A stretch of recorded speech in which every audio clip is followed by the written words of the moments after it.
हम अपनी जमा राशि जो है बैंकों में जमा करते हैं और बैंकों पे भरोसा हम आम नागरिकों का इतना है कि शायद हमें लगता है कि हमारा धन बैंकों में ही सुरक्षित रहता है। लेकिन अगर बैंकों के द्वारा ही अगर हम ठगी के शिकार हो जाए, उससे कैसे बचा जाए, जो आज हमारे साथ में है सतर्कता बैंक ऑफ इंडिया के सतर्कता विभाग के हेड ऑफ डिपार्टमेंट, उनसे बात करेंगे कि बैंकों के अंदर में ईमानदारी और कैसे और फ्रॉडों से बचा जा सके। उसके लिए सर स्वागत है हमारे चैनल में आपका।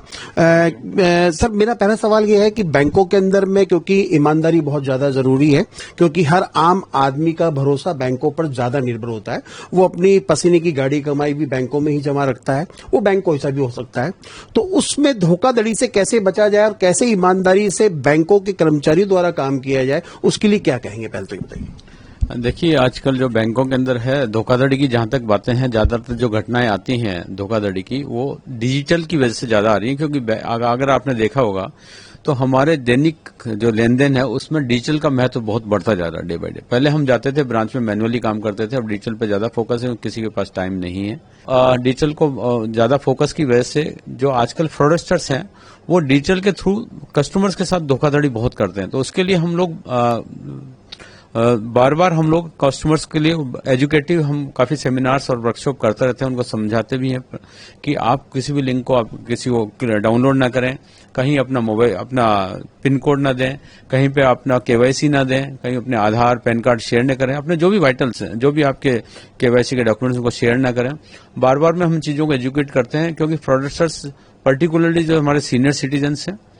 जो उनको काफी ज्यादा टारगेट करते हैं, क्योंकि वो लोग मूव नहीं कर पाते, ब्रांचेज में नहीं आते और वो लोग इजीली उसके शेयर कर देते हैं। दूसरा, हम हमारे जो स्टाफ है उनको भी इस चीज के अंदर काफी ज्यादा एजुकेट करते रहते हैं कि साइबर एस्पेक्ट को वो पूरा ध्यान रखें और कस्टमर्स को एजुकेट करें। साथ में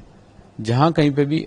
कोई हमारे इनऑपरेटिव अकाउंट्स हैं और कुछ है, उनके अंदर भी हम ध्यान रखते हैं, टाइम टू टाइम देखते रहते हैं कि कहीं कोई किसी कस्टमर्स के साथ किस तरह का फ्रॉड ना हो। सर एक देखा जाए तो एक बहुत बड़ी समस्या जो है वो होती है ओपीटी की। ये जैसे कि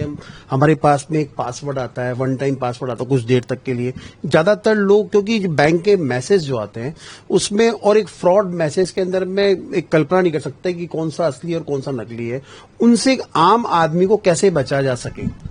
आपने देखा होगा कि आरबीआई कहता है करके, एक आरबीआई भी काफी ज्यादा इसमें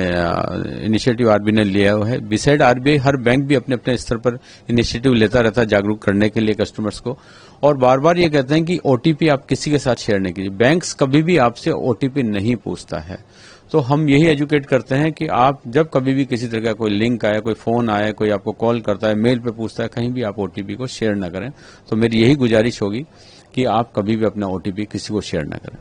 सर मेरा आखिरी सवाल ये है कि बैंक जागरूकता सप्ताह चलाता है, कस्टमरों को करता, क्या कुछ ऐसा भी बैंक ऑफ इंडिया कुछ करेगा ऐसा कि जो उनकी जो खाता धारक है उनके लिए कोई सेमिनार और उनको डिजिटल अरेस्ट करके एक नई एक टेक्निक आई है, उनसे कैसे बचा जाए, कैसे अपने फंड को सुरक्षित रखा जाए, और अगर आप ऑनलाइन पेमेंट कर रहे हैं, ऑनलाइन ट्रांजेक्शन कर रहे हैं तो उसको किन किन आपको सुविधाएं या उनसे कैसे बचा जा सके, ये थोड़ा सा हमारे दर्शकों को। देखिए, जैसे मैंने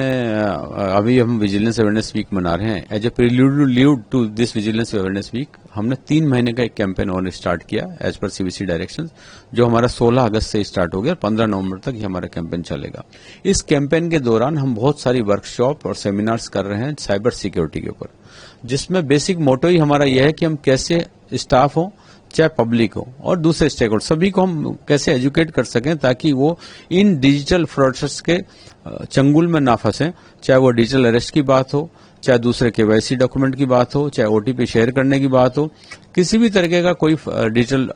जो फ्रॉड हो उससे कैसे बचा सकता है, उसके ऊपर ही पूरा कैंपेन हम चलाते हैं। और अगर कुछ हो गया है तो कैसे ही आपको 1930 के ऊपर इमीडिएटली इन्फॉर्म करके अपने पैसे को आपको बचाना है, ये भी हम उनको एजुकेट करते हैं। वैसे तो सर सवाल का अंत हो चुका था, लेकिन क्योंकि आप जयपुर में हैं और क्योंकि आप जनरल ब्रांच में भी हैं,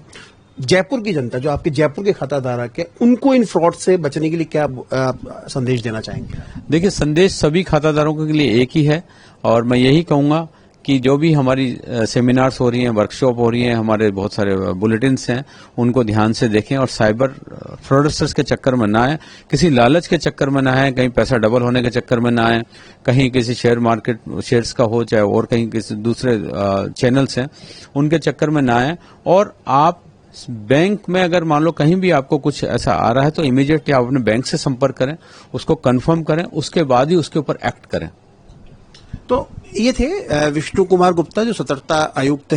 के बैंक ऑफ इंडिया के हैं और ये आज जयपुर में भी हैं, और हमने उनसे जाना कि बैंकों के द्वारा जो फ्रॉड होता है उससे कैसे बचा जाए। उन्होंने साफ तौर पे कहा कि आप अपना ओटीपी या अपना आधार कार्ड या पैन कार्ड किसी भी तरीके से किसी को जो है साझा ना करें, जिससे कि आप बच सकते हैं और अपने पैसों को भी बचा सकते हैं। कैमरामैन घनश्याम के साथ मनोज शर्मा, न्यूज वॉच भारत, जयपुर के लिए।